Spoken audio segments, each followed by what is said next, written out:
Assalamualaikum warahmatullahi wabarakatuh. Jumpa lagi bersama saya teman-teman sekalian. Dan kemudian semoga teman-teman sekalian sehat selalu, dapat melakukan berbagai macam kegiatan aktivitas sehari-harinya, terkhusus dalam misalnya yaitu salah satunya perkuliahan.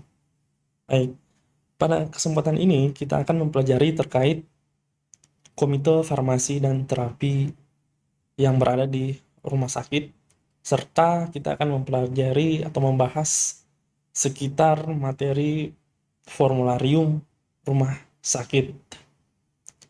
Nah, seperti apakah Komite Farmasi dan Terapi rumah sakit itu, kemudian formularium rumah sakit itu, bagaimana penyusunannya, kemudian siapa-siapa saja yang terlibat di dalamnya, kemudian syarat dan prasyarat obat-obat yang masuk dalam formularium rumah sakit itu seperti apa, kita akan membahasnya lebih detail di slide-slide selanjutnya. Yang pertama adalah pengertian daripada Komite Farmasi dan Terapi itu sendiri ya, sebenarnya seperti apa. Jadi, Komite Farmasi dan Terapi itu merupakan suatu bentuk organisasi, artinya dia itu memiliki struktural organisasi yang berhubungan antara para staf medis dengan staf farmasi. Sehingga akhirnya anggotanya itu melibatkan dari dokter ya, yang mewakili di sini adalah spesialisasi yang ada di rumah sakit tersebut, dan juga melibatkan seorang apoteker ya, yang merupakan wakil dari farmasi, bagian farmasi, kemudian ada tenaga-tenaga kesehatan lainnya, misalnya ada perawat gitu kan. Jadi komite farmasi itu adalah suatu organisasi ya, memiliki struktural, memiliki ketua, kemudian wakil, sekretaris, dan lain-lainnya, dan turunan-turunannya, yang dimana di situ diisi oleh multidisiplin profesi, misalnya ada dokter, ada perawat, ada seorang farmasis.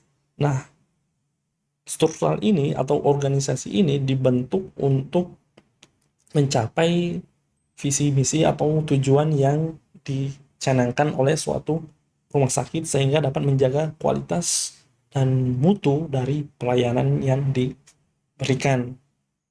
Selanjutnya adalah dasar hukum dari Komite Farmasi itu sendiri ya. Di situ disebutkan bahwa Permenkes, sesuai dengan Permenkes tahun 98 tentang kewajiban menuliskan resep dan atau menggunakan obat generik di fasilitas kesehatan pemerintah. Nah, ini berhubungan dengan formularium rumah sakit ya. Kemudian yang selanjutnya adalah dasar hukumnya itu mengacu pada Juklak Dirjen Yanmed tahun 1989. Kemudian ya di Juknis Dirjen Yanmed 1989 tentang pembentukan KFT di suatu rumah sakit. Jadi ini adalah landasan hukumnya yang menegakkan bahwa KFT itu adalah suatu bentuk organisasi yang memiliki legalitas. Jadi tidak asal-asalan. Kemudian selanjutnya tujuan daripada KFT itu sendiri adalah untuk melakukan perumusan kebijakan ya, kebijakan prosedur. Yang mana di sini adalah untuk menerbitkan kebijakan-kebijakan mengenai pemilihan-pemilihan obat, kemudian penggunaan obat tersebut, serta melakukan evaluasi penggunaan obat-obat yang diberikan. Selain itu, tujuan KFT adalah sebagai organisasi edukasi. Artinya di sini adalah mereka itu melengkapi staf organisasinya itu, strukturalnya itu adalah staf yang profesional di bidang kesehatan masing-masingnya dengan pengetahuan terupdate atau terbaru yang berhubungan dengan obat-obatan atau penggunaan-penggunaan obat sesuai dengan kebutuhan-kebutuhan, misalnya kebutuhan-kebutuhan yang sifatnya khusus ya. Tujuan dari Komite Farmasi dan Terapi ini itu merujuk pada SK Dirjen Yanmed ya, dengan nomor ini. Jadi tujuannya ini mengacu kepada SK Dirjen Yanmed.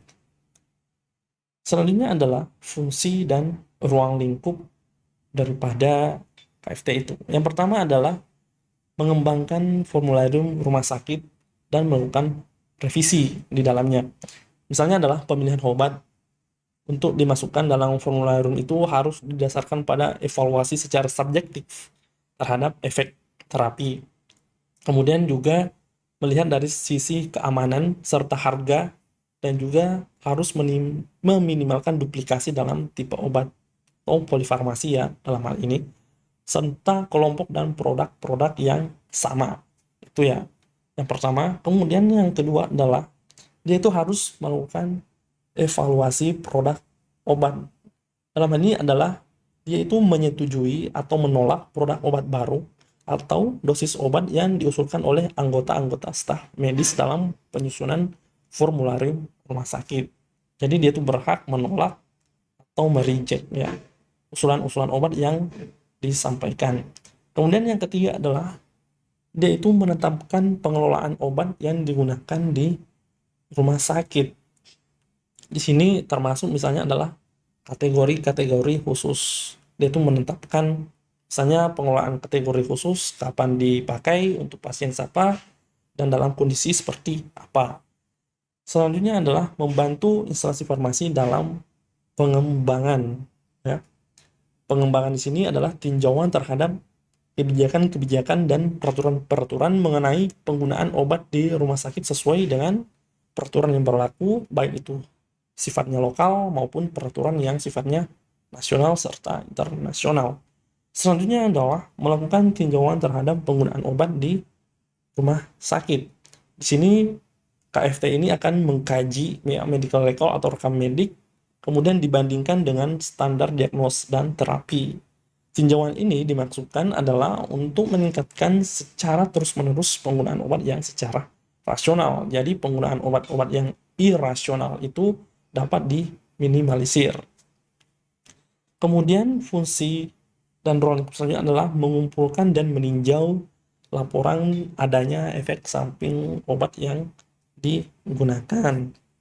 Kemudian menyebarluaskan ilmu pengetahuan ya menyangkut obat kepada staf medis dan perawat. Misalnya di sini adalah adanya obat-obat baru gitu kan.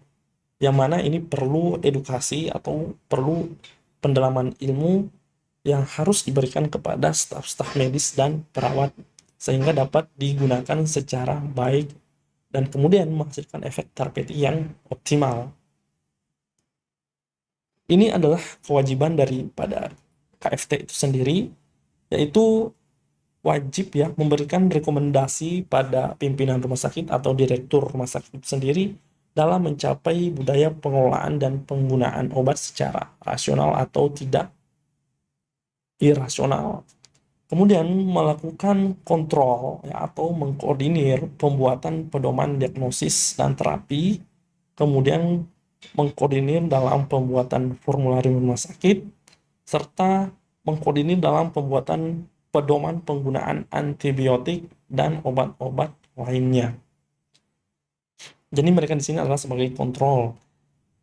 Kemudian kewajiban yang ketiga adalah melaksanakan pendidikan dalam bidang pengelolaan dan penggunaan obat terhadap pihak-pihak terkait. Artinya staf-stafnya atau tenaga-tenaga medis yang di dalam rumah sakit itu diberikan edukasi, penyuluhan, misalnya dilakukan pelatihan dan lain-lain untuk memberikan informasi terkait pengelolaan atau penggunaan obat yang baru misalnya.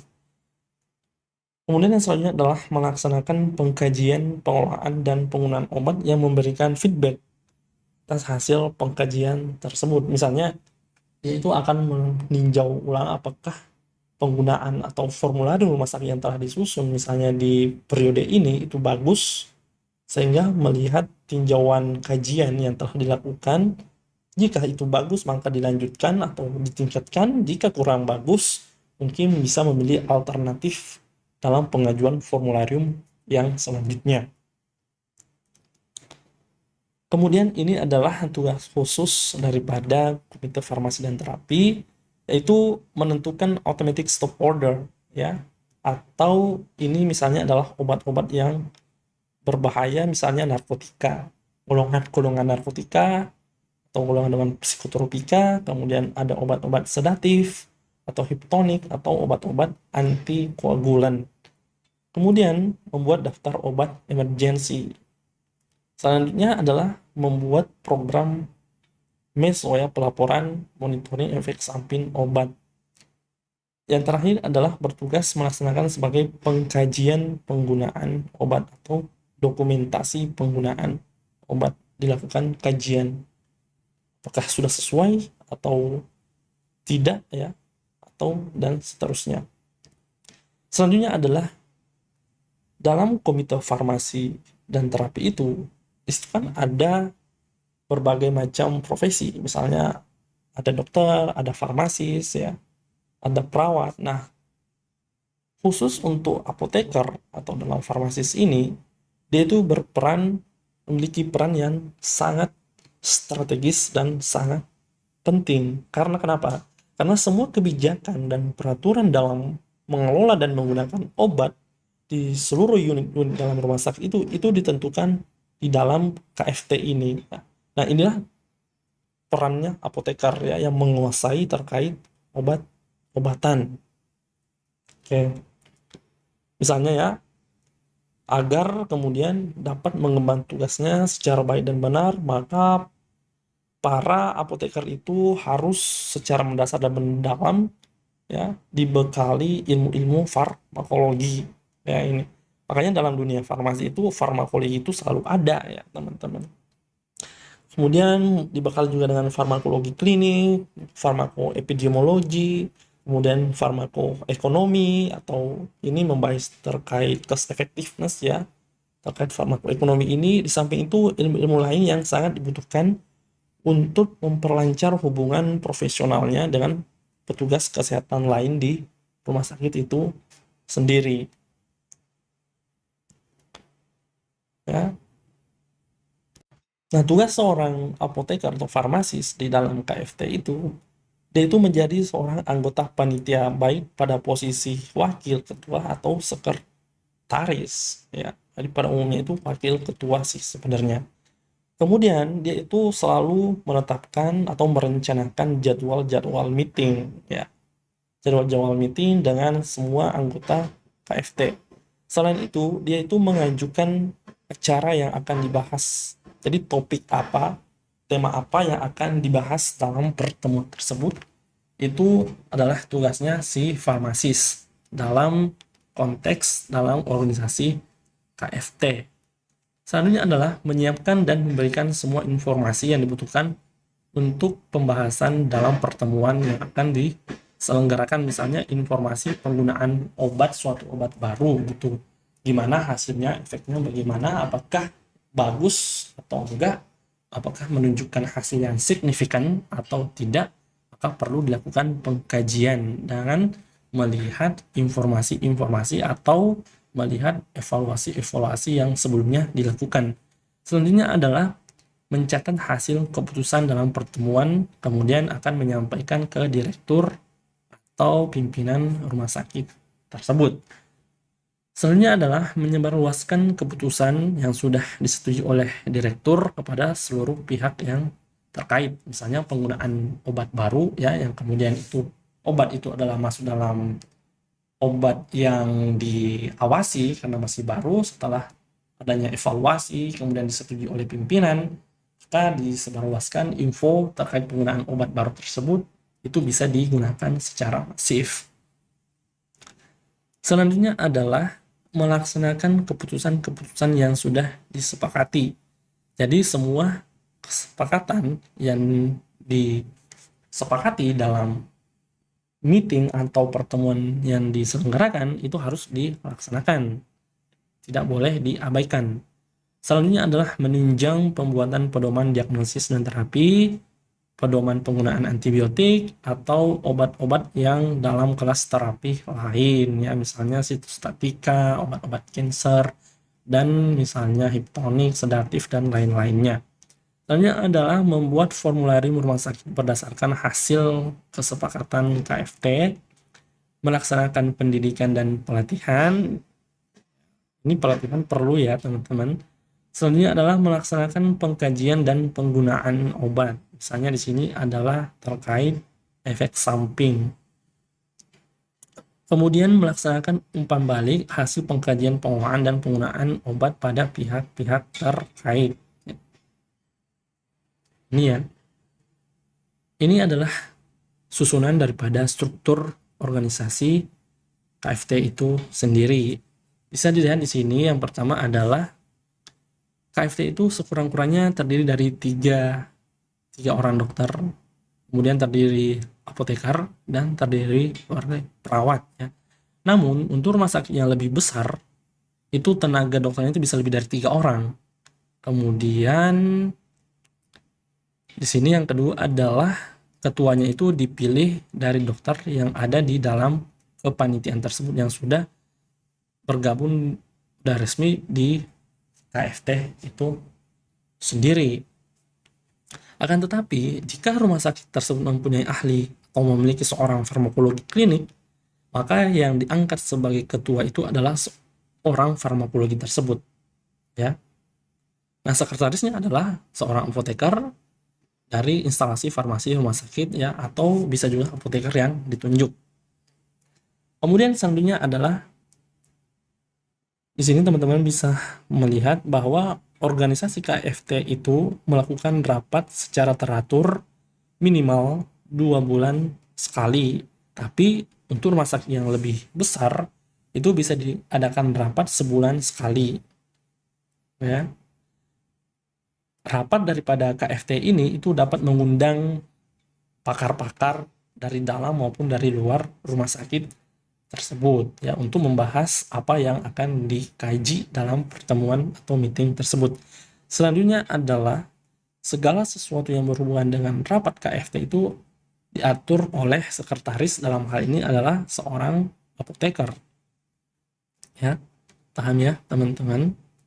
Yang selanjutnya adalah di sini membina hubungan kerja dengan panitia di dalam rumah sakit yang sasarannya berhubungan dengan penggunaan obat. Oke, paham ya teman-teman? Jadi ini adalah struktur, bentuk strukturnya, kemudian tugasnya, kemudian apa-apa yang harus dilakukan, langkah-langkah yang dilakukan setelah misalnya ada pertemuan atau meeting. Misalnya bisa juga mengundang pakar ketika saat meeting, apakah itu dari luar maupun dari dalam itu bisa. Kemudian teman-teman bisa melihat di sini salah satu contoh bagian daripada organisasi KFT ya, Komite Farmasi dan Terapi, di mana di rumah sakit itu dikepalai atau diketuai oleh seorang direktur, kemudian di bawahnya ada komite medik, kemudian disinilah posisi KFT ya, yang di sini sejajar dengan instalasi farmasi rumah sakit. Kemudian selanjutnya turun ada sub-subnya, ada sub-core-nya ya, dan seterusnya. Ini hanya salah satu contoh. Dan mungkin di rumah sakit itu memiliki bagan tersendiri bentuknya, akan tetapi kurang lebih sama. Kemudian dalam agenda rapat, jika KFT itu akan melakukan suatu evaluasi misalnya atau pengkajian, dalam agendanya itu perlu dilakukan penyiapan terlebih dahulu. Nah, penyiapan agenda rapat yang menarik dalam waktu cukup layak itu jauh sebelum pertemuan. Jadi sebelum ditentukan hari rapatnya itu sudah harus penyiapannya sudah harus benar-benar siap gitu, sehingga nanti dalam rapat itu berjalan atau berlangsung dengan lancar dan baik dan menghasilkan hasil-hasil yang diinginkan.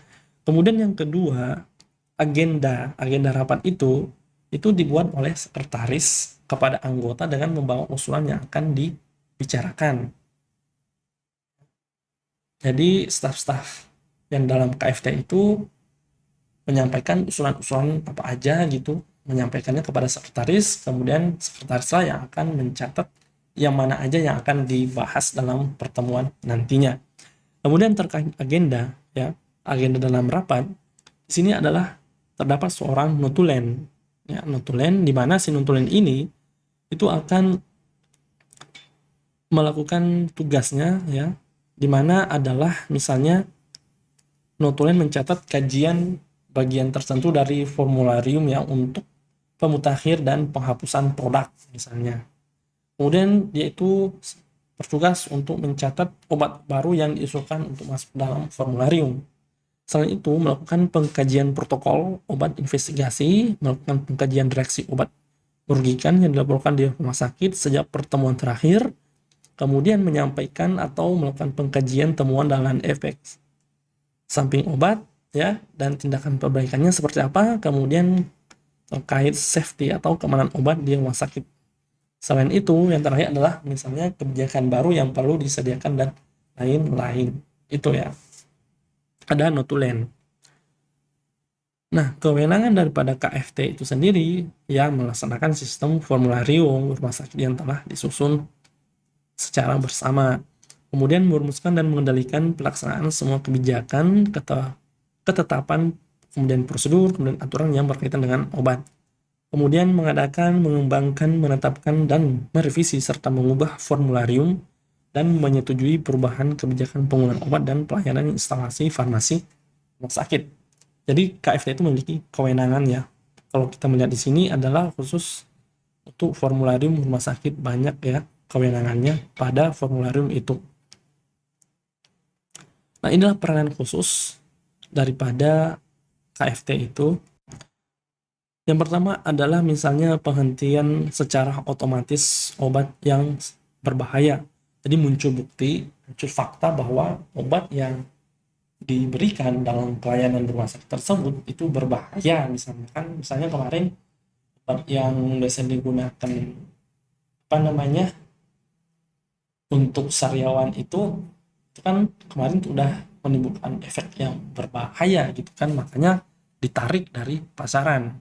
Nah, si KFT ini itu berhak melakukan penghentian otomatis penggunaan obat-obat yang berbahaya ya, atau yang kemarin itu albotil ya. Kemudian selanjutnya adalah membuat daftar obat darurat. Kemudian program pemantauan laporan ROM atau range of motion. ROM ini ya, atau range of motion ini berkaitan dengan latihan pergerakan sendi pasien. Tentunya adalah melakukan evaluasi penggunaan obat. Misalnya safety-nya bagaimana, kemudian efek sampingnya yang tidak diinginkan seperti apa gitu, kontraindikasi seperti apa. Baik, ya. Itulah tadi terkait komite farmasi dan terapi dalam suatu rumah sakit. Kemudian selanjutnya kita akan membahas terkait formularium rumah sakit. Nah, formularium rumah sakit ini itu merupakan suatu daftar atau list obat yang baku, yang mana daftar obat tersebut dipakai oleh rumah sakit yang dipilih secara nasional pastinya dan dilengkapi dengan penjelasan sehingga informasinya itu lengkap untuk pelayanan medik di rumah sakit tersebut. Misalnya terdiri dari obat-obat yang tercantum dalam daftar obat esensial nasional atau DON, dan beberapa obat yang diperlukan oleh rumah sakit serta dapat ditinjau kembali sesuai perkembangan. Ya, sesuai perkembangan maksudnya di sini adalah jika obat tersebut telah menimbulkan efek yang berbahaya, tidak aman lagi, akan segera dilakukan evaluasi, kemudian melakukan penghapusan obat tersebut dalam formularium rumah sakit. Ini mengacu pada Juklat Dirjen Yamed tahun 1989 terkait formularium rumah sakit ini. Nah, ini adalah tujuan dari formularium rumah sakit sebagai pegangan pemilihan dan penetapan obat. Jadi harus ada rujukan ya. Jadi kita tuh nggak semerta-merta di dalam rumah sakit itu mau nyomot ini, mau copot ini untuk pemakaian, untuk pelayanan, tidak. Jadi harus ada pegangan pemilihan dan penetapan, dalam hal ini adalah formularium. Yang selanjutnya adalah informasi obat itu disetujui atau untuk digunakan di rumah sakit tersebut. Itu tujuan daripada formularium itu ya. Kemudian yang ketiga adalah informasi dasar terapi untuk setiap produk-produk obat. Jadi di dalam formularium itu terdapat informasi dasar terapi setiap list obat yang digunakan di rumah sakit tersebut. Kemudian berisi informasi kebijakan prosedur rumah sakit atau SOP daripada rumah sakit itu sendiri, dan juga mengandung atau mencantumkan informasi khusus tentang obat-obatan. Kemudian selanjutnya adalah apa sih benefit atau keuntungan adanya atau tersedianya formularium. Yang pertama, benefit untuk penderita, di mana keamanan dan kerasionalan penggunaan obat. Jadi obat itu sudah dijamin aman dan rasional untuk penggunaannya. Jadi penderita itu nggak usah was-was lagi. Kemudian keuntungan bagi rumah sakit itu memilih obat yang sifatnya ekonomis, akan tetapi efek terapeutik yang ditimbulkan itu maksimal atau optimal. Kemudian bisa dilakukan pengendalian obat dengan mudah jika dalam proses perencanaan atau pengadaan obat. Kemudian bagi staf medis itu adalah sebagai edukasi. Inilah keuntungan jika tersedianya suatu formularium di suatu rumah sakit. Beda dengan rumah sakit yang nggak ada formulariumnya, maka mungkin misalnya ya bagi penderita itu merasa nggak aman atau was-was terkait obat yang diberikan ya. Kemudian bagi rumah sakit misalnya dia itu akan boros mengeluarkan atau mengalokasikan dana yang begitu besar karena tidak adanya formularium yang tersedia. Oke. Kemudian selanjutnya adalah isi daripada formularium itu. Yang pertama itu berisi informasi tentang kebijaksanaan dan prosedur rumah sakit mengenai masalah obat-obatan ya. Kemudian gambaran singkat mengenai komite farmasi dan terapi, serta peraturan tentang pemberian resep, penyaluran obat-obatan, kemudian prosedur pelaksanaan di instalasi farmasi di rumah sakit, dan informasi tentang tata cara penggunaan formularium. Ya. Kemudian yang kedua adalah daftar sediaan obat-obat. Jadi di formularium itu berisi daftar sediaan obat-obatan minimal tercantum dalam daftar sediaan obat yang beredar di rumah sakit itu sendiri. Kemudian isinya itu adalah informasi yang sifatnya khusus ya. Dalam hal ini adalah informasi yang bergantung dari kebutuhan rumah sakit tersebut dalam pengaturan penggunaan obat. Nah, ini adalah 3 daripada pokok isi formularium rumah sakit itu sendiri.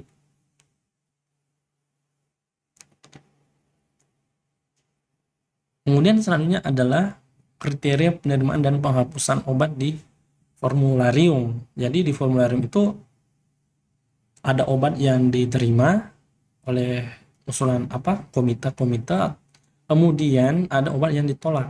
Nah, inilah kriterianya ya.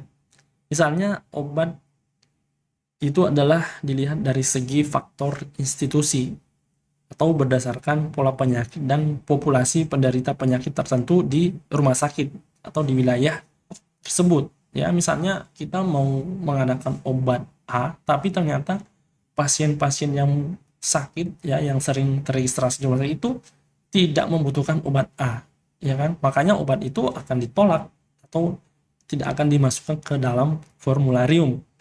Kemudian faktor obat dalam hal ini adalah dari segi finansial atau ekonomi, yaitu terjadinya untung, apakah bisa menjadikan pasien menjadi rugi ya, kurang lebih seperti itu. Misalnya rute pemberian ya dilakukan dengan membandingkan dengan produk-produk lain sajiannya. Kemudian terakhir adalah faktor harga. Selain daripada informasi yang secara umum, ada informasi-informasi khusus yang harus tercantum di dalam formularium rumah sakit.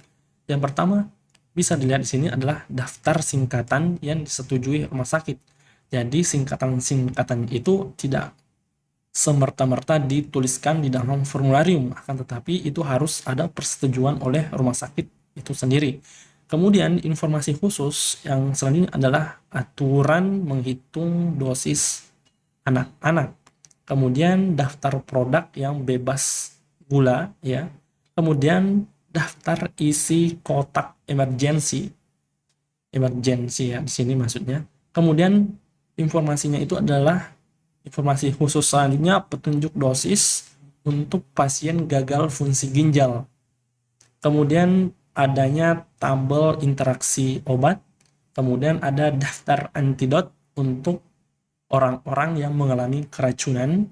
Kemudian terdapat informasi sistem penghitungan berdasarkan skala dan tabel. Oke, ini adalah informasi khusus yang harus tercantum di dalam formularium rumah sakit. Selanjutnya adalah penggunaan obat non-formularium. Jadi di obat-obat dalam rumah sakit itu ada yang masuk ke dalam formularium, itu adalah obat-obat formularium, akan tetapi ada juga obat-obat yang tidak dimasukkan atau direject atau ditolak untuk dimasukkan ke dalam formularium rumah sakit. Nah, obat-obat yang di-reject ini itulah yang disebut dengan obat non-formularium. Nah, obat non-formularium ini itu bisa digunakan, bisa diberikan hanya untuk penderita rawat tinggal ya, atau rawat inap, tidak untuk yang rawat jalan. Kemudian adanya permohonan non-formularium harus menggunakan lembar permohonan obat non-formularium.